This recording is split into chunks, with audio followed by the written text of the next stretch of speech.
Good morning. The committee will come to order. I want to welcome everyone this morning as we gather to examine two pieces of legislation related to U.S. affiliated islands. This is S-2182, the Bikini Resettlement and Relocation Act, and S-2325, the Northern Marianas Island U.S. Workforce Act. So walking in this morning, a little bit cool outside, so we'll go to the South Pacific this morning.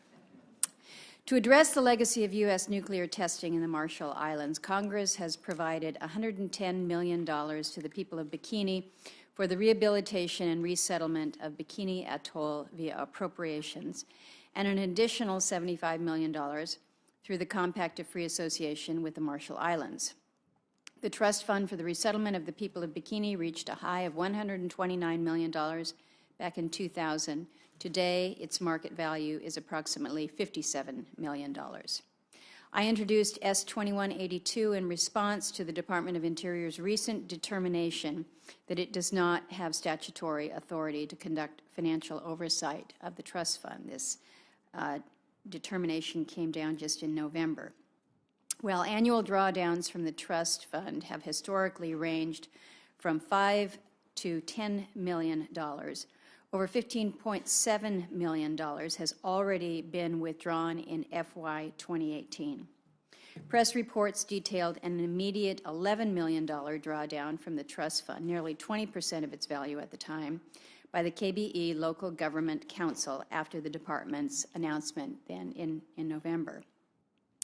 We've heard reports of large sums being spent on things such as an airplane, 2 landing craft, an elaborate function in Hawaii, cash payments to households on Egypt and Kili in the name of disaster relief, but without any damage assessments being conducted. S-2182 provides the Secretary of the Interior with statutory authority to disapprove of trust fund withdrawals until a resettlement plan for Bikini has been submitted to Congress. It also caps the amount that can be withdrawn on an annual basis at 5% of the trust fund's market value until the resettlement plan has been submitted. Now, I need you all to know that I am very sensitive to the notion that Washington, D.C. should not dictate local decisions. Alaskans have dealt with that mentality since we were a territory. I have always found it far more useful to hear from the duly elected representatives on community needs.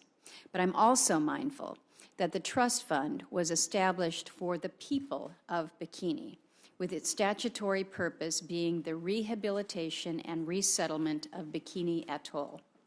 As a result of the United States nuclear testing, our government has a responsibility to the Bikini people. Establishing the trust fund with U.S. taxpayer dollars was part of that responsibility, and ensuring that the trust fund is utilized for the people of Bikini in a manner that is consistent with its intent and statutory purpose is also our responsibility. So I look forward to hearing from our witnesses on these two bills. I thank many of you for coming a long distance today.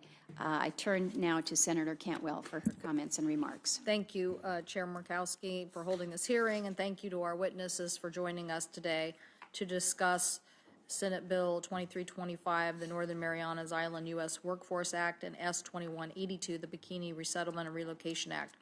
As the Chair said, I know many of you have traveled from far away.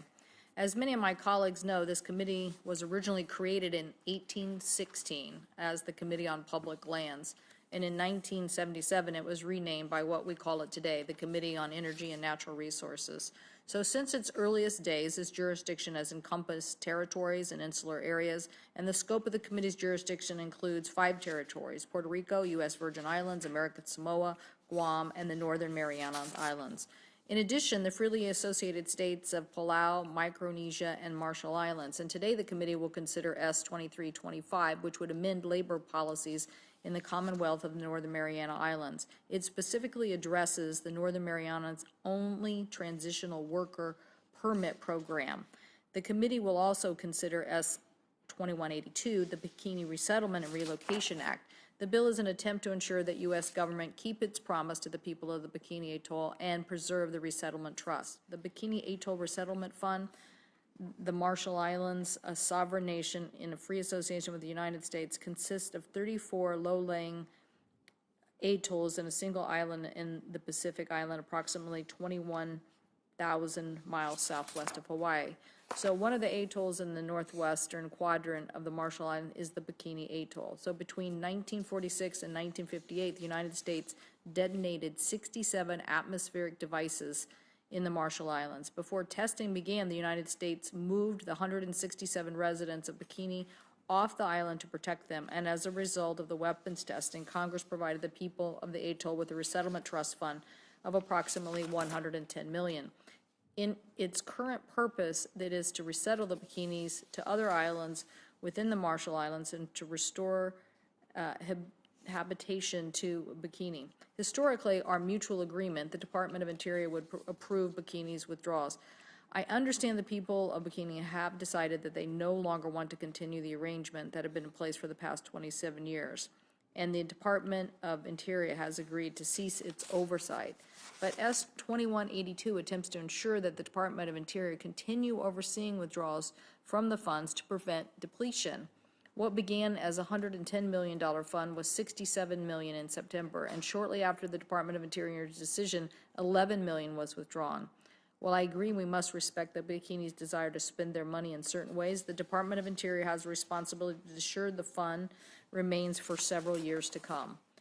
So thank you, Madam Chair, for holding this important hearing. I look forward to hearing what the witnesses have to say today. Thank you, Senator. Thank you, Senator Cantwell. Let's turn now to our witnesses, a very distinguished panel. We appreciate you joining us here this morning. We'll be led off this morning by the Honorable Doug Dominick, who is the Assistant Secretary for Insular and International Affairs at the U.S. Department of Interior. Nice to have you here. I mentioned Congressman Sablan, the U.S. House of Representatives. Thank you for joining us and appreciate all your good work. The Governor for the Commonwealth of the Northern Mariana Islands, the Honorable Ralph de Leon Guerrero Torres, is with us this morning. Thank you for traveling so far. We appreciate it. We are also joined this morning by the Mayor of Kili, Bikini, and Egypt, the local council, the Honorable Anderson Jibas. Welcome to the committee. Dr. David Gutnick is the Director of International Affairs and Trade for the U.S. Government Accountability Office. We thank you for being here. And Mr. Jack Niedenthal, who is a member of the Bikinian elder community. We welcome you to the committee. And as we do here, we would ask that you try to keep your comments to about 5 minutes. Your full statement will be included as part of the record, and then we'll have an opportunity for questions and answers once you each have concluded your statements. With that, Mr. Dominick, if you would like to lead us off this morning. Good morning, Chairman Murkowski, Ranking Member Cantwell, and members of the committee. Thank you for the opportunity to speak regarding S 2182, the Bikini Resettlement and Relocation Act, and S 2325, the Northern Mariana Islands U.S. Workforce Act. The Bikini Resettlement Trust Fund was established in 1982 to aid in the relocation and resettlement of the people of Bikini. S 2182 would limit the distribution of expenditures from the trust fund to no more than 5% of the principal and retain the right of the Secretary of the Interior to disapprove expenditures from the fund. 2 weeks ago, I visited the people and places of these enchanting islands. While I was there, I met with President Heine, her cabinet members, and other members of the legislature in Majuro and Kwajalein. I also met with the mayor of Bikini and the members of the Kili Bikini Ejit, or KBE, Council, where we discussed in general their plans to provide for their people's future.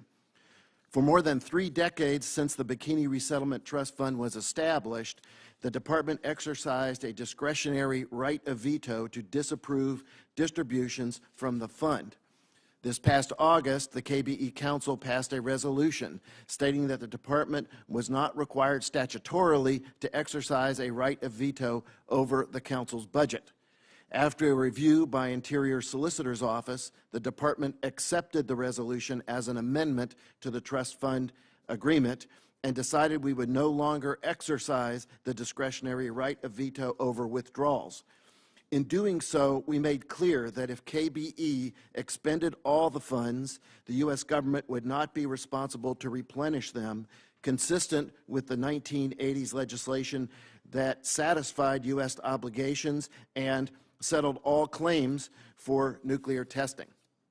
S-2182 intends to reverse this decision. For decades, the Department exercised such a discretionary right of veto, which was accomplished only with the cooperation of successive elected leaders of the KBE local government. This arrangement came to an end in August when the mayor of Bikini and 15 of the 18 elected members of the KBE Council expressed their clear intent to deal with their trustee bank exclusively. In addition, it is the Department's view that the funds that Congress appropriated decades ago lost their character as federal once the fund acquired them. This is consistent with the Congressional Budget Office's view that, quote, the funds belong to the people of Bikini and thus are non-federal, end quote. Consequently, it is unclear how S-2182 could serve to impose withdrawal restrictions retroactively on these non-federal funds that belong to a foreign entity. It is important to note that President Heine has indicated her support for the Department's decision to restore decision-making to the KBE Council. Secretary Zinke has made clear that he supports strong, restoring trust and responsibility to local communities with which Interior deals. The people of Bikini, through their elected leaders, have the right to exercise local control over the funds provided to them as compensation for the U.S. government's nuclear testing in Bikini. Therefore, the administration would not be able to support S-2182 as currently written. Welcome, Mayor Jibas. Madam Chair, Ranking Member, Senator Maria Cantwell, Senators, my name is Anderson Jibas, Mayor of the Bikini Atoll local government. Senate Bill 2182 came to us as a surprise. It's a bill that will limit the use of our money in years to come. In our calculation, 5% restriction on our Bikini Resettlement Trust Fund will provide us an estimated of around $2 million next year and maybe less after the next year after that. We cannot live up $2 million a year. As a mayor of the people of Bikini Atoll local government, I will have to shut down our power plant engine fuel, and we have to face power outage, cut off our food supply to 6,000 plus population, and will include Ajij, Kelly Island, Majuro, Ibai, and Lojar. May I ask, has any of the members in this committee been to Kelly or Ajij Island? Anyhow, just for an example, Kelly Island is 3/4 of a mile long and wide. It has no islet or lagoon compared to Bikini that has 23 islets with a large lagoon. Kelly Island has limited resources. 6 months out of the year, it has rough seas, and sometimes with power outage from old engine generators, along with the limitation of traditional food, and in times when we cannot unload cargo ships because of rough seas with no dock. I will have to lay off all of our employees, including trust fund managers and trustees here in the United States, and so on. Bill S-2182 will affect many of us. And I promise it will make life even more harder than now. 72 years of exile from our homeland. There were 167 of our elders that were relocated from Bikini in 1946 to Kelly Island. Today, there's about 16 of them alive whom have no health plan and cannot move because of illness and age. Here I have with me members of the Council, Executive, and Senator, President, case I note, are here with me today. I can tell you in this delegation that came, I have 7 elders that are elders of Bikini. I know one of my witnesses, your witness here, is representative on behalf of the Bikini community, and I can state this out, that he is not an elder of Bikini.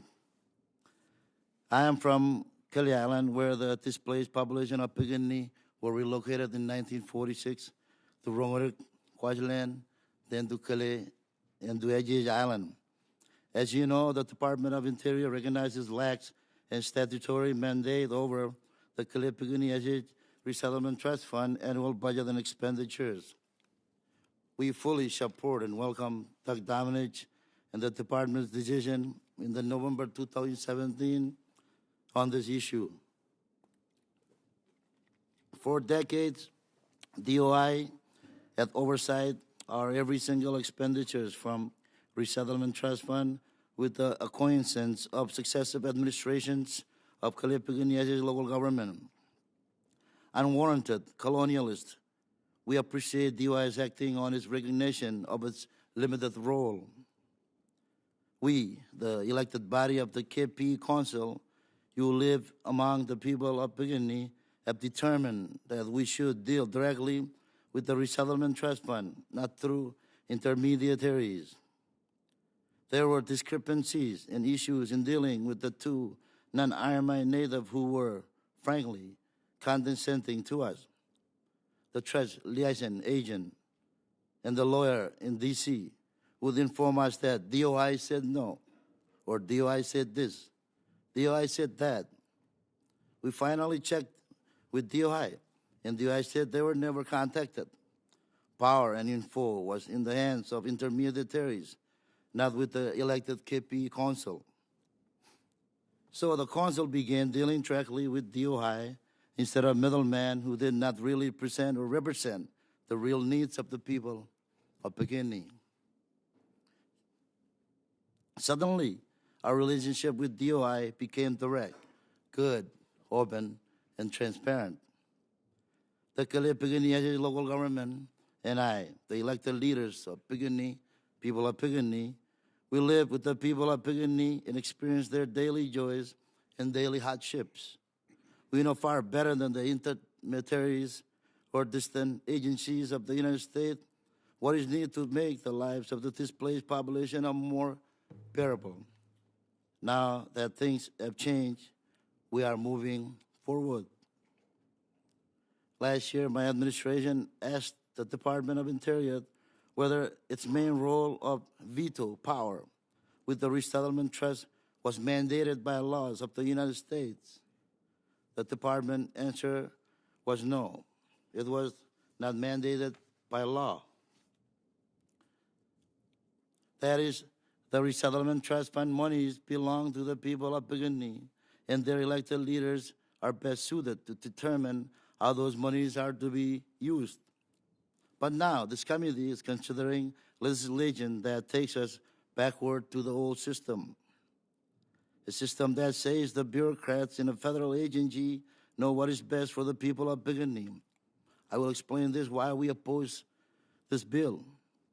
Our ancestors moved from the beautiful Bikini Atoll so that 23 thermonuclear bombs could be detonated, poisoning and vaporized 3 of our islands. That has been our experience. Bikini too and must live with the consequences, removal and displacement. Nobody knows these consequences better than we do. Certainly no agencies in Washington, D.C. With all due respect, neither does the U.S. Congress. We know best how to provide for the people of Bikini. Now and in the future, we know how to survive the hardships of life on a rock in the middle of the Pacific Ocean. And we know the beauty of our islands in the Bikini, where we long to live and raise our children. In 1988, we did not know how much it would cost to rehabilitate and restore Bikini to a condition which permitted us to move back. The Resettlement Trust Fund was given about $110 million. In 2001, scientists and engineers developed the rehabilitation and restoration plan and determined that the cost would be around $361 million, of which about $110 million was already given to the KP Resettlement Trust Fund. Another $250 million was needed and was awarded by the Nuclear Claims Tribunal, but to date the U.S. Congress has refused to fund the award. Let me repeat. Bikini already submitted a rehabilitation and restoration plan in 2001, but the U.S. Congress ignored it. Mayor, I'm going to ask you to summarize your, well over your time. I'm sorry, Chair, Madam Chair. I've traveled 8,000 miles, and I will try to get all this in. And I have submitted the statement to the committee. Yes, if the that's full, okay. the full Thank you. statement is incorporated as All right, part of the thank you. record, yeah. Did you have final wrap-up that you wanted to make there? All right. I have about 3 more pages, but yes, thank you for letting me finish off. And just to get to the point, we are trying to make sure that in the last 2 years now, as new to the administration in this term, I tried to work with DOI and Insular Affairs. I want to give them a big thankful for all their support. And I asked that the committee can work with Insular Affairs and get all of our information and what we have been through in the last several years. But I want to conclude with, in times of climate change, Madam Chair, in the last several years, over the course of 5 years, our islands has been flooded with 4 feet, 5 feet into the community, 3/4 of the island covered. Kili Island has no islets. It's a single isolated island in the middle of the South Pacific Ocean with no lagoon, compared to Bikini.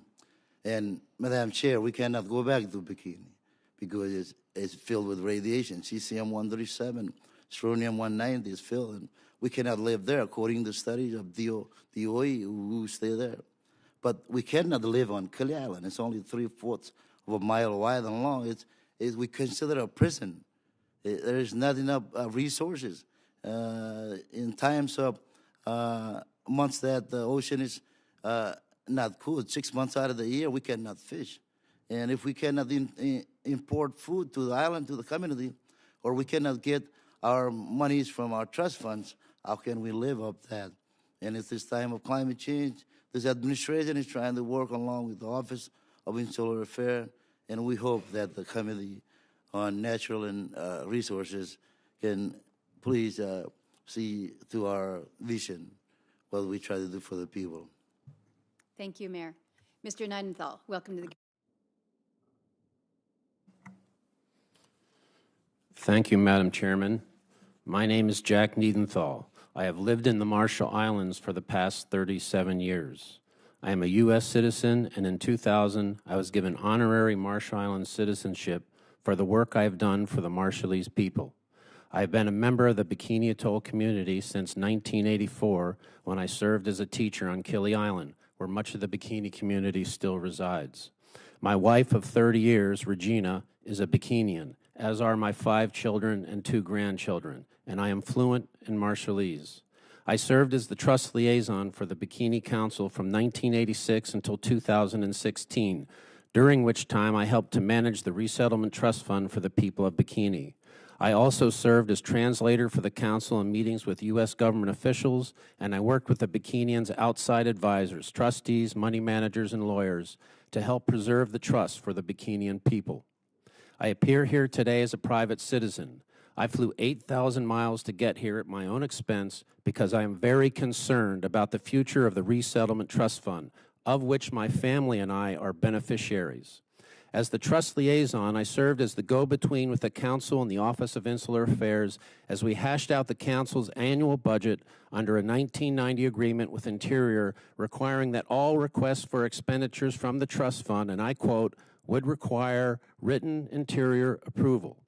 Every year from 1990 until 2016, the Council submitted proposed budgets to the Office of Insular Affairs that were millions of dollars more than wise, given the size of the trust. And every year, responsible officials there, knowing that the trust was the Bikinians' only long-term nest egg, pared down the total budget number in order to ensure the long-term viability of the trust. The Bikinians were never entirely happy with this arrangement.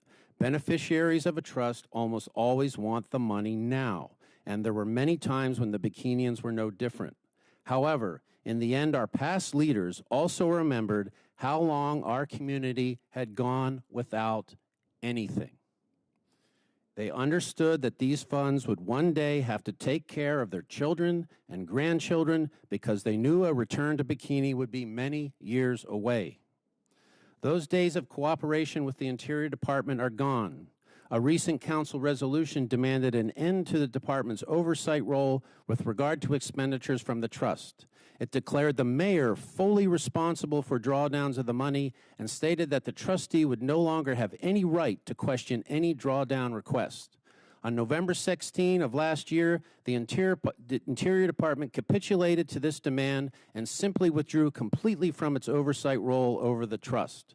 And as far as I know, the trustee, a division of M&T Bank, capitulated as well and simply wires out whatever funds it is told to without asking the purpose of the expenditures or even asking for receipts.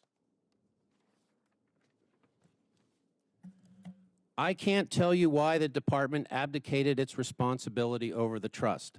I tried to get that question answered publicly in Majuro 3 weeks ago today on January 16 when Assistant Secretary Dominic, along with some other U.S. officials, came to the Bikini Town Hall in Majuro. However, a stairwell full of police refused to let me or any other Bikinian with questions, and including elected members of the council. He said he met with the council. He did not meet with the council. My son's a council member. He was not allowed to go to that meeting. He went out. In the past, all meetings between our leaders and high-ranking U.S. government officials when they were in the marshals had been open to all, and the people, especially our elders, had been encouraged to ask questions.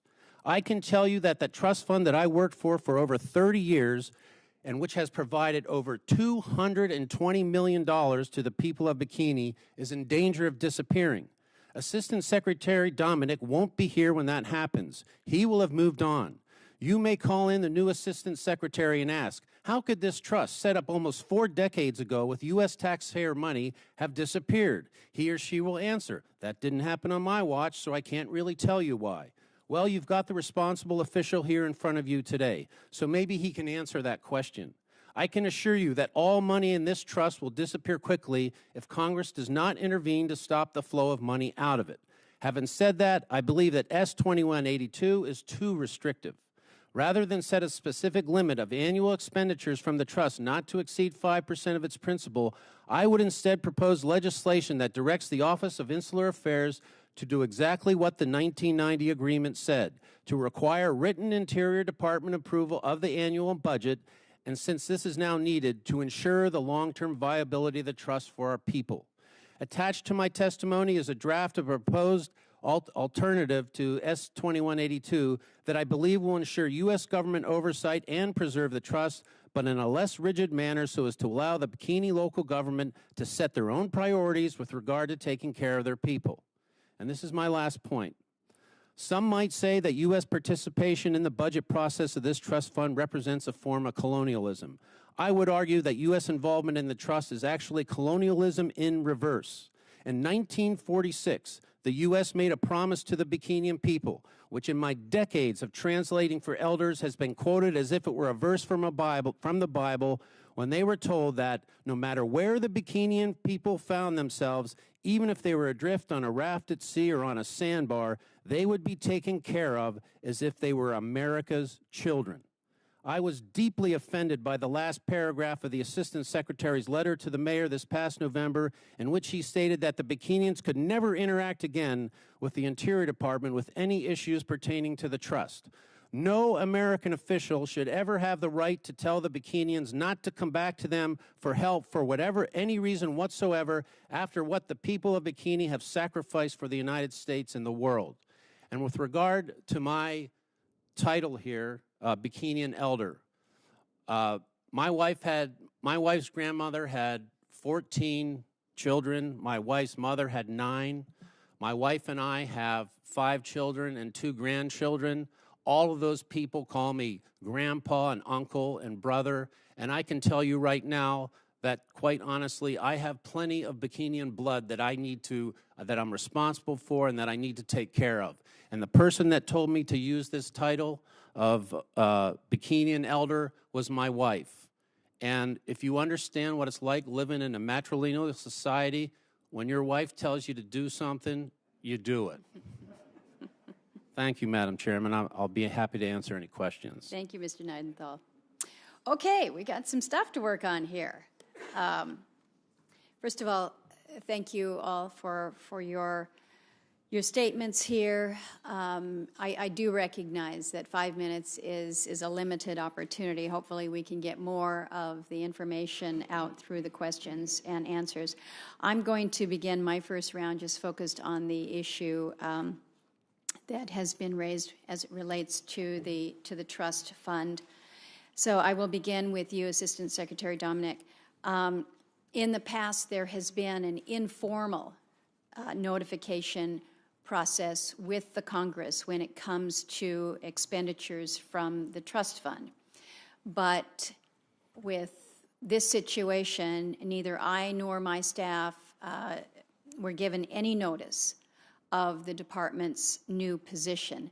We learned about this letter and this really reversal of decades-long practice by way of a press release, which is not a good way to work through the responsibilities that we have with Congress. Is there some reason that we were not notified in advance? Is there some reason that the department just unilaterally decided that we were out of the picture here?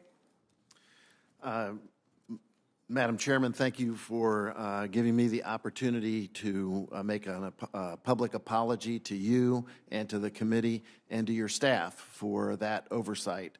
When all this initially happened, I was completely unaware of the committee's interest in this particular issue. Well, it's not necessarily the committee's interest. It has just been a matter of fact that every year there is basically a heads up. And so not something about whether or not I am interested or my staff is interested, but that is just how it's been handled until it was not. Well, and I don't have a good answer to that. It was not raised by my staff at the time. I'm not blaming them. I'm the one who made the decision, but I was just completely unaware.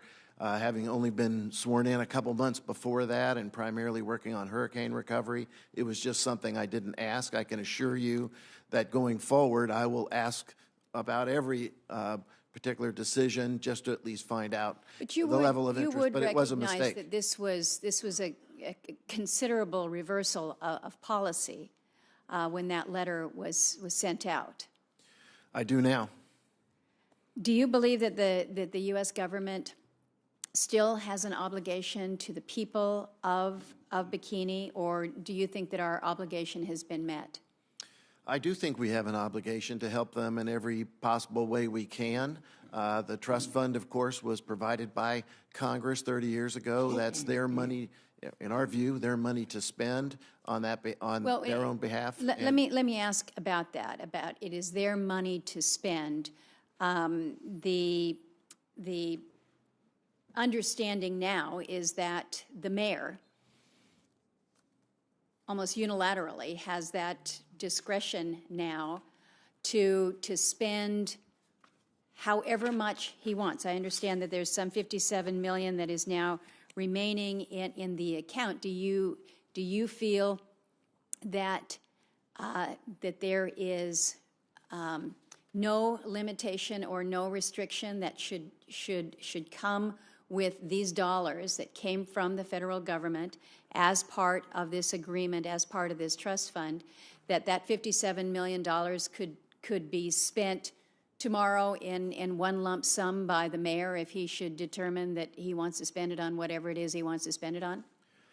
I would say that we're not aware. I have no knowledge of exactly the decision-making in the Bikini Council of how they decide to spend the money. We're just not engaged in those kinds of decisions. Do you think that we should be engaged? Well, as long as again, CBO has said that the money is there, so I'm not sure by what mechanism we would be involved. Even in the earlier decision, the discretionary right of veto was really based on having a relationship. In other words, I can't tell the bank to tell us how much money is in the account. I can't tell them to give me a budget.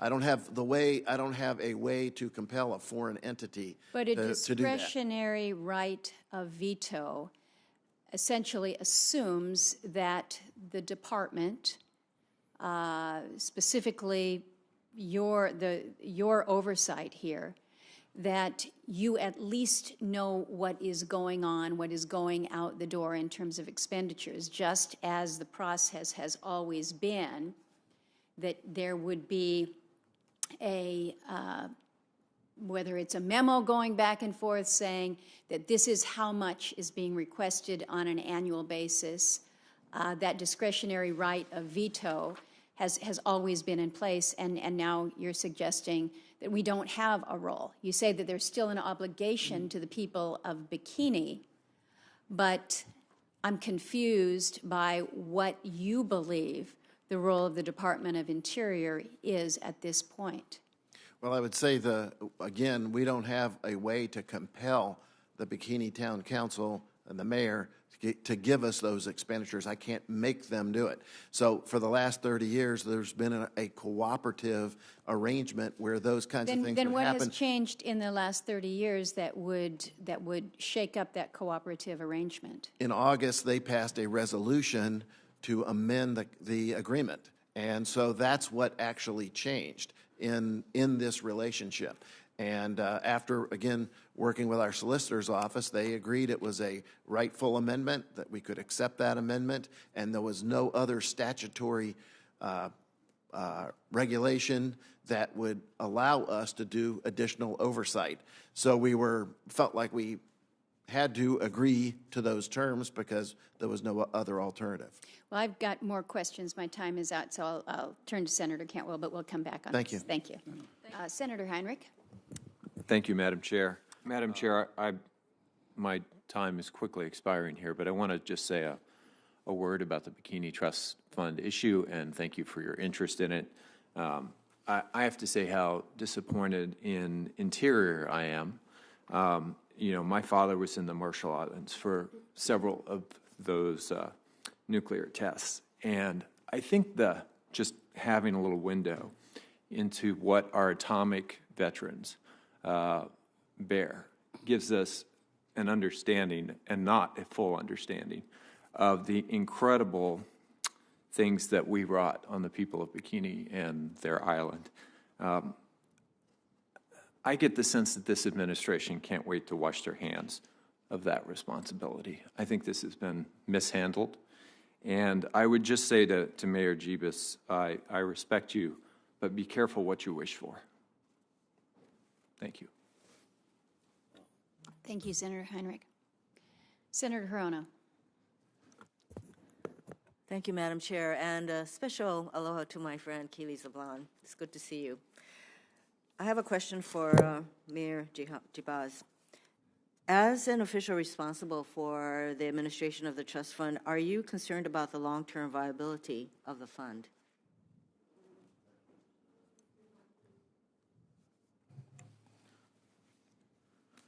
I'm sorry I didn't finish up the statement, so we have, and I'm sure you will get a copy of it. But we have other plans for Bikini, and we want to make sure that we can invest for the future of the people. And it's not like we're just going to take the money and just use it all at the same time. But we have future plans and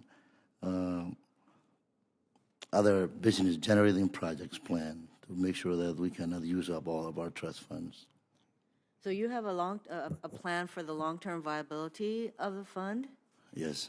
Do you see any continuing role for the Department of Interior in assisting in carrying out your long-term plans? Oh, yes. In our relationship in the past 2 years, we have come to an agreement, and with the good relationship and the support of the Hawaii and Interior to us, the people of the South Pacific and Bikini Atoll, we're partners in doing this matter. In any way, all of our activities and fund movements, we have come to an agreement that we can work along one another.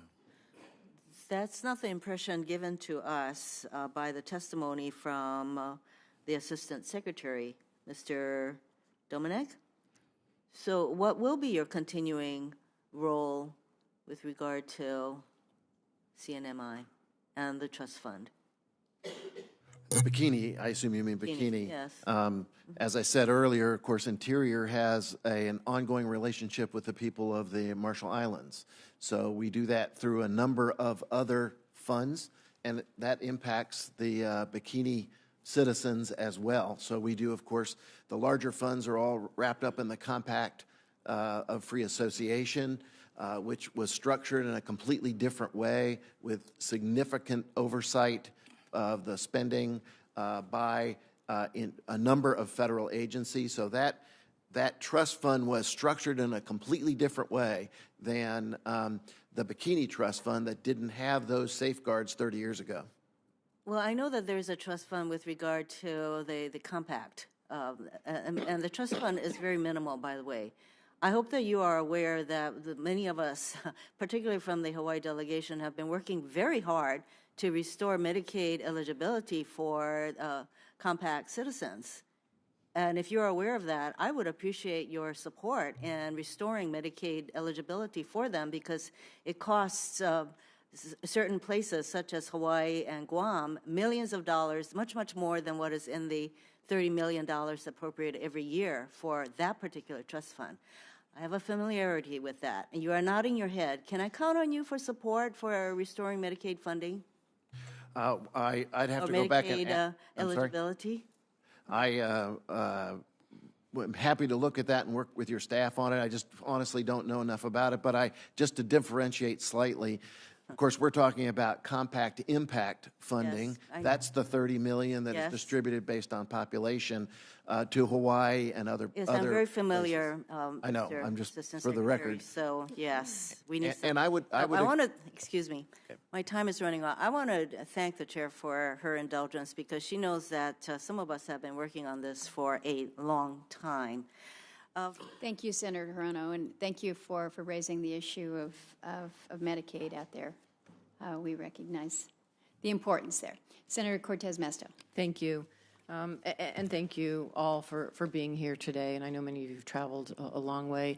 I am new to the committee, so I am trying to understand the history and, more importantly, our obligation here in Congress. So, Assistant Secretary, I'd like to start with you. And you cite to Public Law 100-446, so I have that in front of me, trying to understand your authority over this trust fund for Bikini. And let me make sure I understand what you're saying, because in the actual law, it states that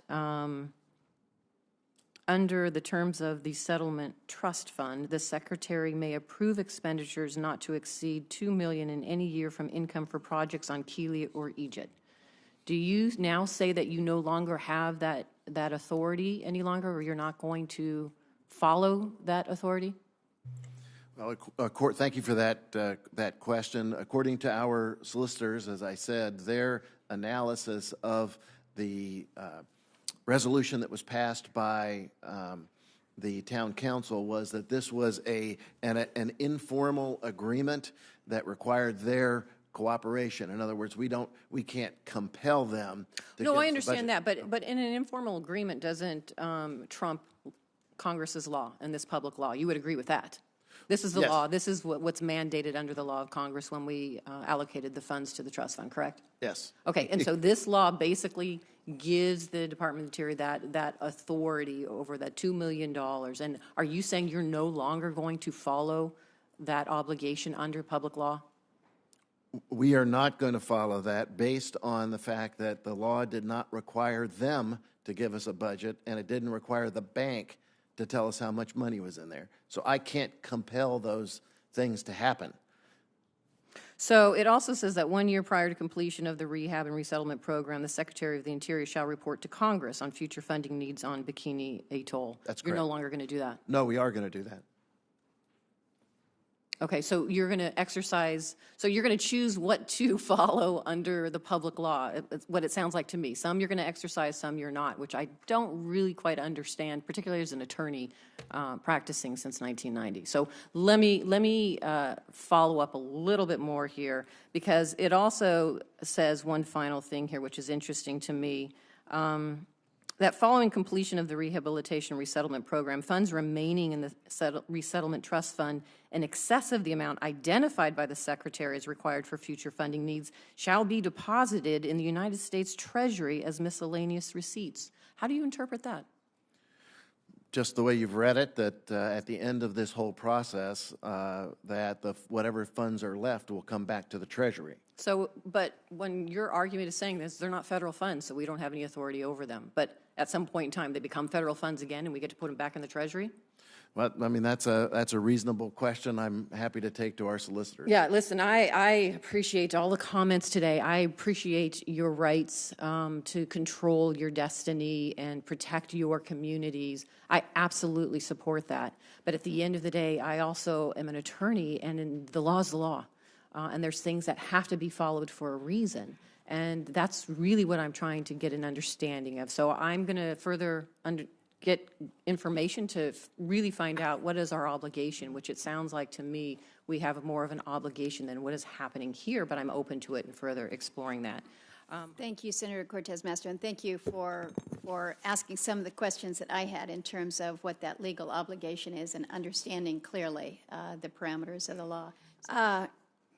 I mentioned that Senator Cortez Masto had asked several questions along the line that I was going to proceed, and this is again directed to you, Assistant Secretary, just in terms of the trust fund itself, and I think some real contradictions in terms of the position of the department with regards to control. On the one hand, the statute says that the Secretary may approve expenditures not to exceed $2 million in any year for income from projects, and yet you maintain that in terms of what you're going to follow and how you're going to follow it, there is, in my view, what you've shared with the committee has been less than consistent. Also reconciling the terms of Section 4 of the amended Resettlement Trust in terms of what happens then with regards to any unused funds to be deposited to the U.S. Treasury. I don't think that the answer that you gave, Senator Cortez Masto, was very clear. You've indicated that perhaps you need to visit with your solicitor, but know that this committee is very interested in understanding clearly where the lines are being drawn, and if you are selectively interpreting different or aspects of the statute, we certainly want to know and understand the logic there. I want to turn to you, Mayor Jibas. With the resolution that you all passed, you essentially say in that resolution, because nothing in the applicable public laws gives the Secretary of the Interior a statutory authority to approve of the budget, the 1990 Memorandum of Agreement, which lays out that approval process, and that was signed by the Bikini leadership, is null and void, that no longer is in play. Is that a correct statement as your understanding and that of the council? Go ahead and push that button. Thank you. First of all, I want to thank you for the opportunity once again and for the question. I just want to get it straight on record that we operate on a budget that's approved by the elected council, and latest and recent resolution was passed by the council for the rescript from DOI. Right. And when you passed that resolution, you effectively said or determined by resolution that the 1990 Memorandum of Agreement that sets out the approval process is no longer applicable.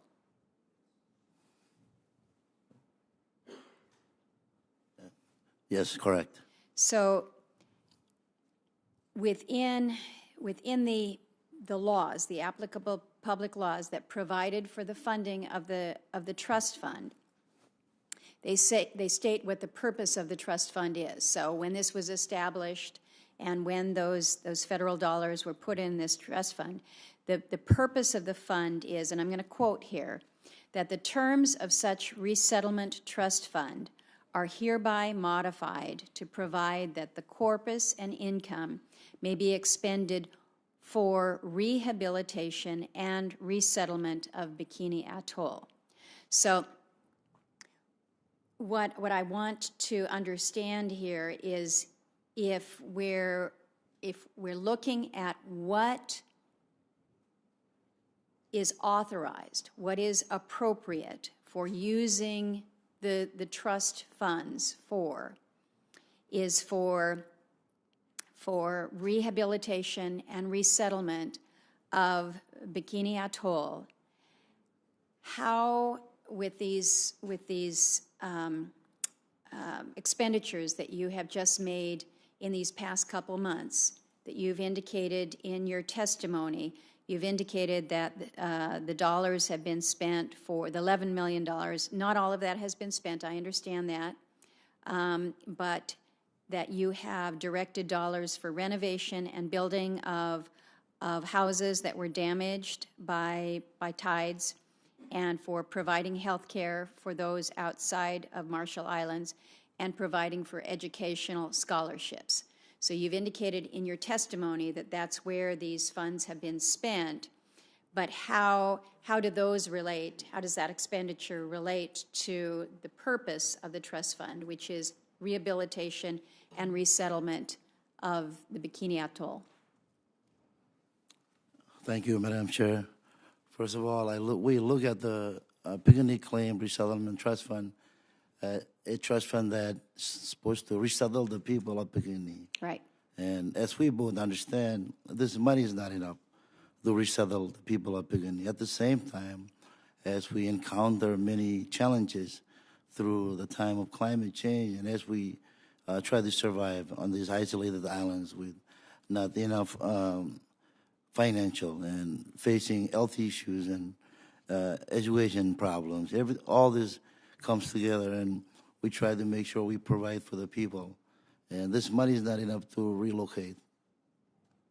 That answer the question. Well, I understand what you're saying, that $11 million isn't sufficient to relocate, but again, these are funds that have been placed in a trust, and over the years, the purpose here, again, according to the Resettlement Trust Fund, was to provide for the rehabilitation and the resettlement. I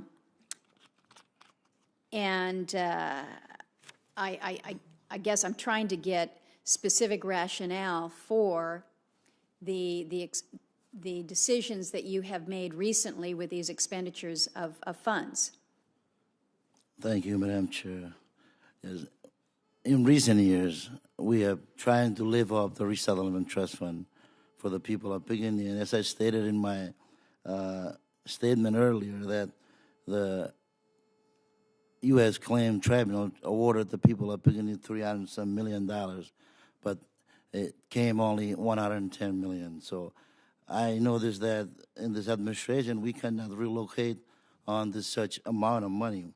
But with all the challenges we're facing, we come as one, the council has approved the risk group by trying to make sure they can create income-generating projects. And I heard in your earlier statement that we're trying to buy a ship, and we're trying to buy an airplane, and we're trying to lease an airplane if we can get such amount of money from our trust fund. With the limitation of the 5%, we cannot get any money such amount to try to lease a ship or an airplane, trying to create other income, other source, try to make sure that our people can live up at least some of these interests in the next few years or decades. We try to look and oversee our future encounters for our younger generation. And we see that with the limited trust fund and with the restriction of the trust fund, and this is why we don't agree with SB 21882. Well, let me ask the question then, because it was Mr. Niedenthal who suggested that that, well, I think I'm going to sum your statement here, that you agree that there needs to be oversight, that you think that S 2182 is a little bit too restrictive with the specific drawdown cap. You have suggested that we need to ensure the long-term viability of the trust is still feasible. I think you have suggested that written approval of a long-term budget is appropriate. Mr. Mayor, would you agree that approval of a long-term budget would be a responsible level of oversight, or not? Excuse me, madam.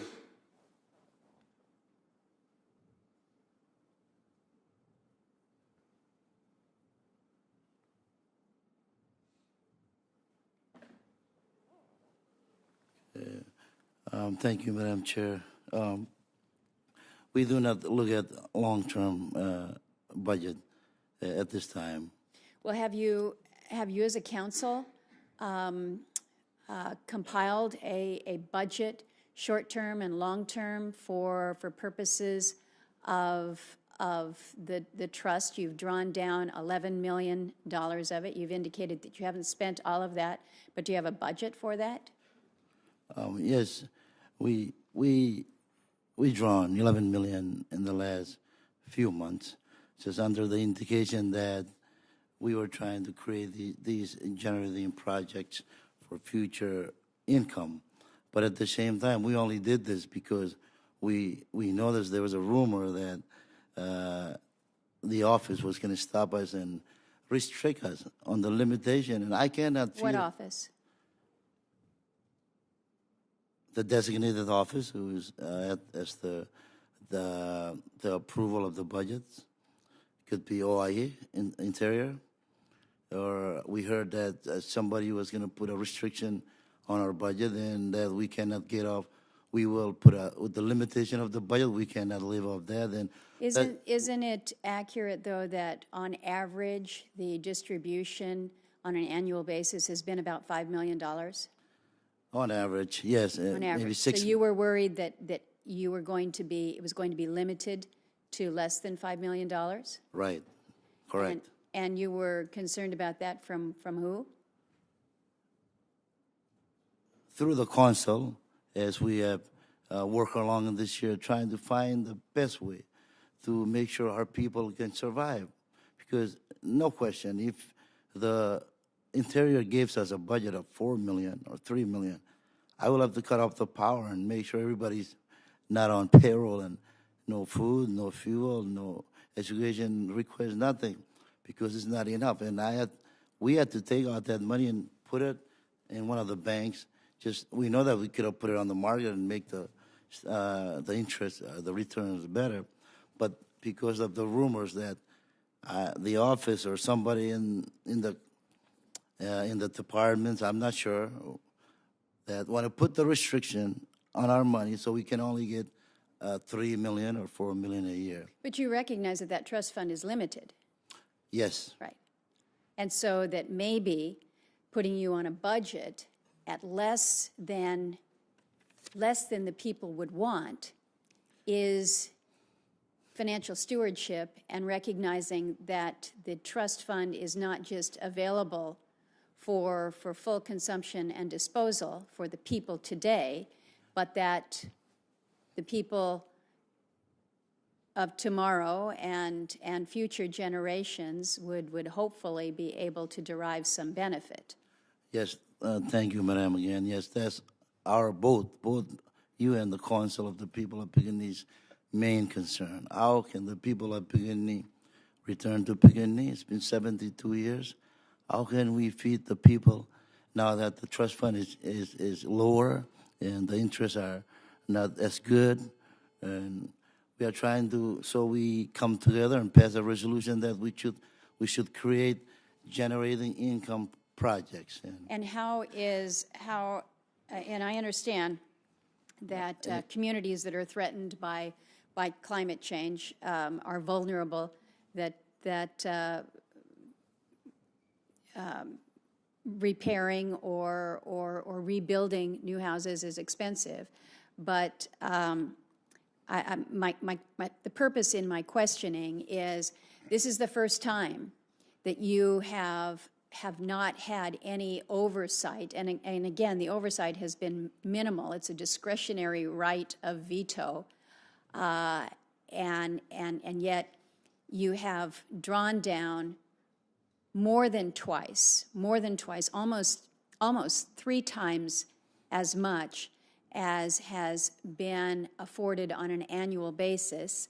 You have a fund that is limited, and I'm trying to understand why the KBE Local Government Council believes that this level of funding is necessary, why you would object to oversight by way of a long-term budget, and just making sure that there is an appropriate process. Because what has happened with the Department of Interior's very sudden and unannounced decision that they were going to completely withdraw, although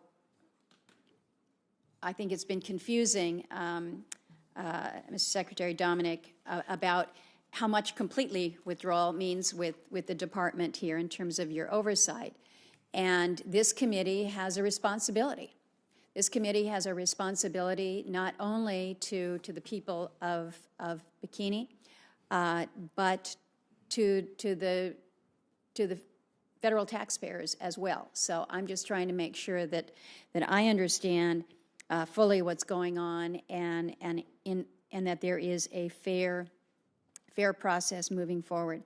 Mr. Niedenthal, I wanted to ask you, because I mentioned your suggestion and your statement that you think that perhaps the approach that we've taken with a limitation on the drawdown, a cap on the drawdown, might be too restrictive. Given the current level of the fund, is it possible to ensure the long-term viability of the trust, in your opinion? Thank you, Madam Chair. I think what's being ignored here quite a bit, and I'm a little concerned about this, is the history of this. You had 40 years where the people of Bikini had nothing. They were starving. They were struggling. And then this trust fund came into being. A lot of people, and this has been completely ignored, a lot of our people worked really hard. Senator Tamaki Judah, who's struggling with his life right now in Hawaii. We had former N.G. Balos, Senator N.G. Balos, Nathan Note, Kathaiser G-Boss. We had all these people who worked so hard, Ralph Waltz, Nijima Jamori, Johnny Johnson, all these Bikinians who worked so hard to get this money. We traveled thousands of miles. We don't have a representative in Congress. We had to lobby for that, and we're in the middle of nowhere, and nobody cares. I mean, the seats are all empty except for you. Thank you very much. And this is like, it's always like this for us. And so now what happens is, for us, when we were out there and we saw this happen, this all happened. I saw this resolution. There was no public hearing for that resolution for the people of Bikini. They passed it in an hour and a half in a little room above the town hall. No Bikinians got to say, hey, what's going on here? And I saw it. My son showed it to me, and I said, there's no way that doesn't even pass the laugh test. And then along comes Interior and says, yeah, it's okay. It took us several days to get the secret letter, and he already contradicted what the senator's questions was. There is, in his own letter, he says they do have a responsibility for that $2 million on Kili. So I'm sort of like really confused about how all this came down. And then you talk about how they didn't inform Congress, how they didn't inform the RMI government, they didn't inform the State Department, the embassies out there. Nobody knew what was going on. We're all of a sudden hearing all this stuff, and then all of a sudden there's $11 million in a bank account, and there's like no public information about this. We kept saying, hey, let's have a public hearing. Let's talk about this. This is our future. I'm a grandfather. And when you talk about the long-term viability of the trust, I mean, it's outrageous that Interior would do this to us. That trust fund, those people worked so hard for this. It provided $220 million over 30 years. And they're trying to say, oh, they never had contact with Interior. That's completely false. We were in contact all the time. We had no choice. And that system, they had total independence and total freedom over that money. The only number that was negotiated every year was the total amount. Interior would look at talk to our money advisors and get them an amount that would assure the long-term viability of the trust. And then the Bikinians were free to do anything they wanted within that number. It was a system that worked, and suddenly everybody decided to break it. And now all of a sudden, as you said, $15 million, that's 20% of the trust fund. And you're talking about, is there long-term viability? I'm really scared, because what's going to happen, and they can say whatever they want. You have Assistant Secretary Dominic saying the Bikinians are not going to come back to us anymore for money. In Mayor Gbas's testimony at the end, he says, we're not coming back to the U.S. for money anymore. But I'm going to read this again. No matter where the Bikini people found themselves, even if they were adrift on a raft at sea or in a sandbar, they would be taken care of as if they were America's children. Nobody in this room has the right to break that promise that was made to the people of Bikini in 1946. Not the mayor, not the assistant secretary. When that money runs out and these people are starving, he's talking about, oh, we're not going to have payroll if we this or that. When this money runs out, no payroll, no power plant, no anything. Where do you think those people are going to go to? The RMI government? There's no choice here. There has to be made, the suggestion I'm making is go back to the system that produced $220 million over 30 years. It wasn't broken. I'm just astounded that the Interior Department would come in and do what they did. It's the worst thing that happened since the Bravo shot in 1954, in my opinion. That they have threatened the people of the viability, not of the trust fund, they've threatened the viability of the people of Bikini to survive. What's going to happen to these people when there's nothing left and you have a bunch of rusted ships, rusted cars, a plane? I mean, if you've lived in the Marshall Islands for as long as I have, no one out there runs a successful shipping business. Zero. No one makes money on that stuff. Planes, come on. There has to be oversight for everybody's sake, for the United States government and the commitment they made to the people of Bikini, and there has to be oversight for the people of Bikini to survive.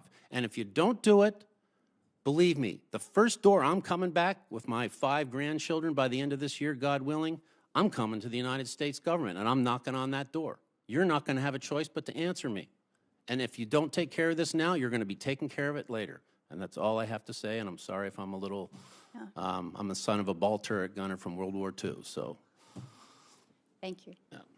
Let me ask just a couple more questions to wrap here. This goes to you, Mr. Dominic.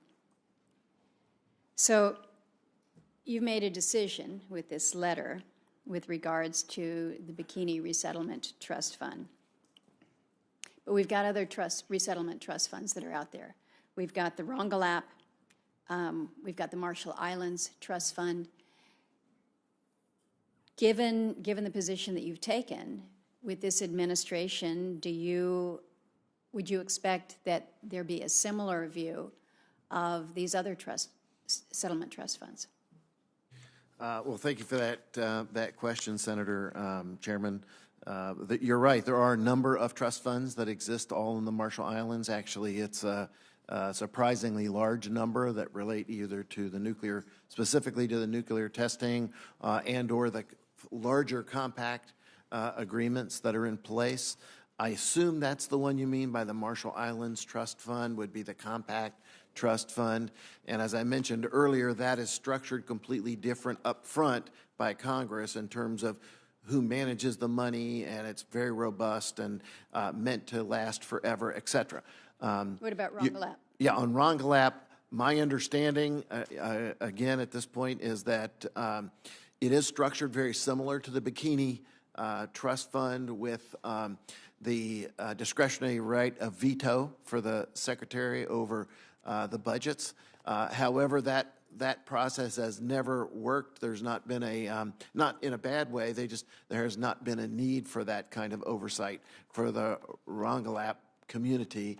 And so we have no sense of whether they would come and ask for the same. So just so that I can understand is, I understand that the cleanup on Rongelap and the ability to resettle on Rongelap is further further along than we are with Bikini. Is there a reason for that? Is there a significant difference in the level of funding that we have with the annual budget for Rongelap? What's the differential here? That's a good question. Of course, the cleanup of both Bikini and Rongelap are really run separately in a separate appropriation by the Department of Energy. So they're the ones actually cleaning the islands. And in the case of Rongelap, they have been able to clean it to a level that people can actually live there. And the Rongelapese want to live there. So 40 some odd citizens have already relocated back to Rongelap. It's a little different for Bikini. The likelihood, just historically, at one point they were moved back to Bikini, and then it was determined that it was not clean enough for human habitation, so they moved back off. And that's my understanding, the status at the moment. But is it because of funding in their annual budgets that Rongelap budgeted more, or Yeah, can you give me more there? And again, I apologize. I believe that is done by the Energy Department. In other words, I don't think the Rongelap people use their trust fund for the purpose of cleaning the island. But you just like the mentioned that Bikini you've people got, don't. structurally, the trust funds are much the same, so there's a discretionary right of veto that DOI That's or my the understanding, Office of yes. Insular Affairs has had. So you must look at that on an annual basis, that longer-term budget. I apologize. I'll have to ask my staff, but I assume so.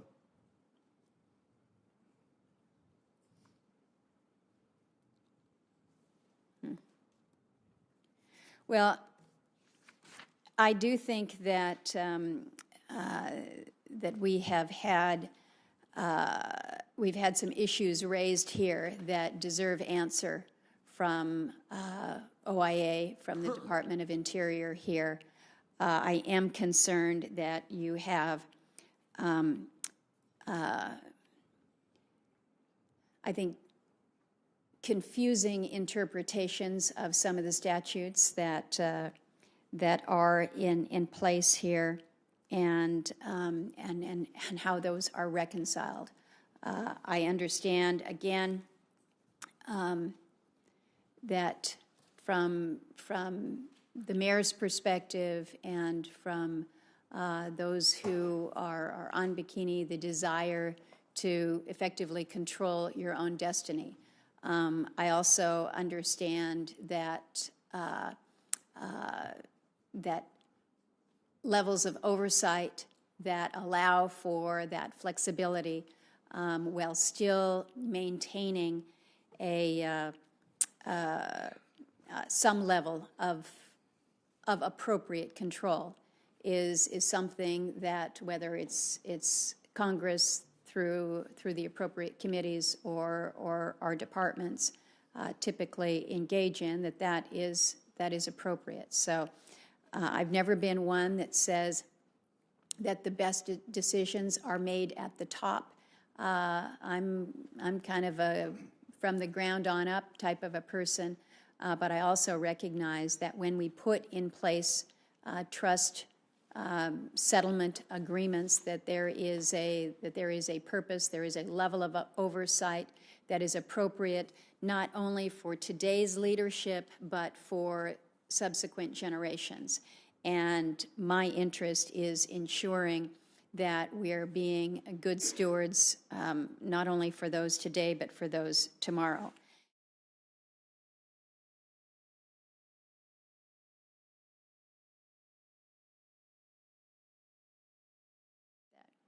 And with that, gentlemen, the committee stands adjourned.